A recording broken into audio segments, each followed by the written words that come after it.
This is you, sitting in a concrete room that smells like mildew and burnt resistors, somewhere in the mountains of Montenegro, eating cold rice from a tin can, watching three governments argue about your location on a live news ticker you hacked 40 minutes ago. They're wrong about where you are. They're always wrong. You weren't supposed to be this. You were supposed to be nothing. A skinny kid from Lodz, Poland, with a second-hand ThinkPad, a leaking roof, and a mother who worked double shifts at a textile factory so you could eat something other than cabbage soup 3 nights a week. You taught yourself to code at 11. Not because someone encouraged you. Because the school library had one working computer and you treated it like a church. While other kids chased footballs through broken lots, you were dissolving into terminal windows, learning that the world had a skeleton made of code, and that skeleton had no locks you couldn't pick. At 14, you rerouted a Warsaw utility company's billing system to zero out the accounts of the families on your block. Nobody lost power that winter. Nobody ever knew why. That was the first time you felt it. That electric, cellular-level hum of capability. Like God had handed you a master key and said, figure out what doors exist. You chased that feeling for years. Through university scholarships you didn't need. Through internships at cybersecurity firms you found insulting. The work was all defensive. Patch this, firewall that. Write reports for executives who didn't understand the words in them. You were a locksmith being paid to install deadbolts on doors you could walk through blindfolded. So you quit. And you went the other direction. For 3 years, you were a ghost named Wraith_node in channels so deep they didn't have names, only keys. You moved money, exposed dirty politicians, leaked documents from defense contractors, selling weapons to both sides of active conflicts. You weren't Robin Hood. You were more honest than that. You were a scalpel someone kept leaving unsupervised. You cut where it interested you. Then you cut too deep. The file was labeled Operation Cartouche. It took you 11 days to crack it. What was inside? Routing numbers, encrypted satellite contracts, a list of 41 journalists across 14 countries marked with a single red tag. You understood immediately. This wasn't corporate malfeasance. This wasn't political corruption. This was infrastructure for disappearing people, built and funded by a consortium of 3 intelligence agencies and 2 private equity firms that managed sovereign wealth funds. You did what you always did. You released it. Within 6 hours, 2 of the journalists on that list were dead. You hadn't saved them. You'd accelerated the cleanup, and now you were on the list. The first extraction attempt happens in Prague, on a Tuesday, at 7:14 in the morning. You're in a cafe. You have a flat white, a burner laptop, and a routing chain so convoluted it bounces your signal off a satellite dish in Nairobi before it breathes near anything sensitive. You're not being careless. You're never careless. But careless isn't what gets you. Recognition gets you. A woman at a corner table, face angled toward a newspaper she hasn't turned a page of in 20 minutes. A man in a jacket too heavy for the weather near the door. The barista who takes 6 seconds too long glancing at the back of your neck when she hands you your coffee. You close the laptop. You don't run. Running is visible.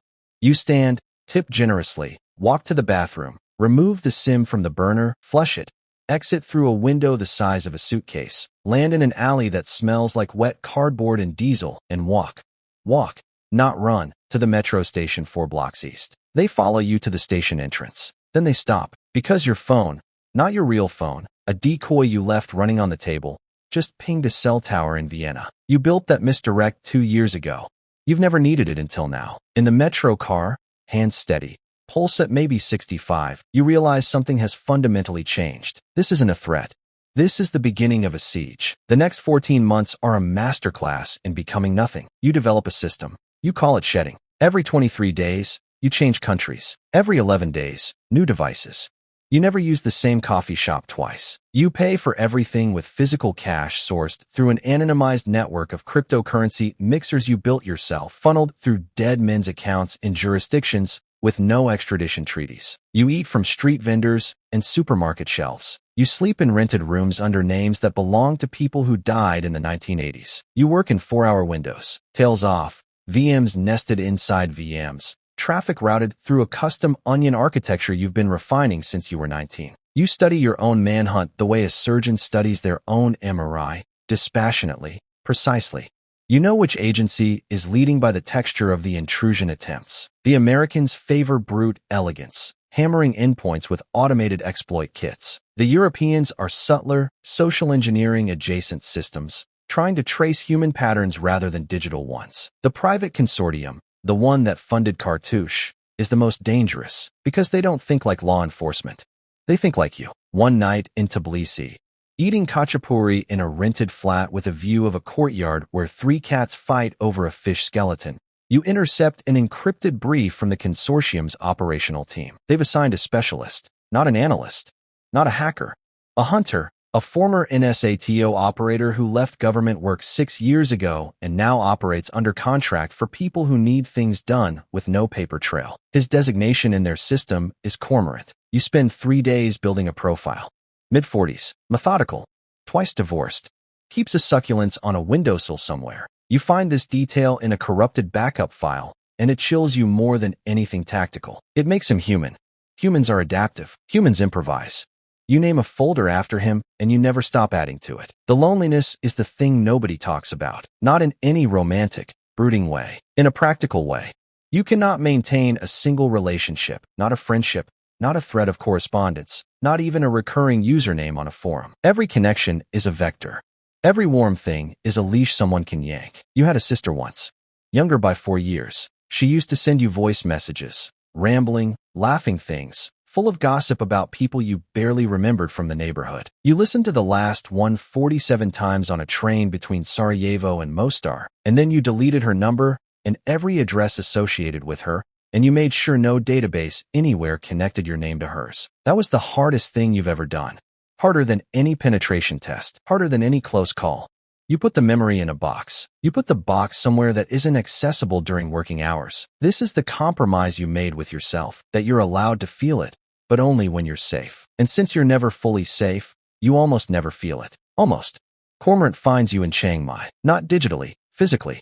He's been tracking anomalies in local SIM registration patterns across cities with high dark web traffic density. It's an inspired approach. Old school, cross-referenced with behavioral modeling. You almost respect it. You notice the tail on a Thursday.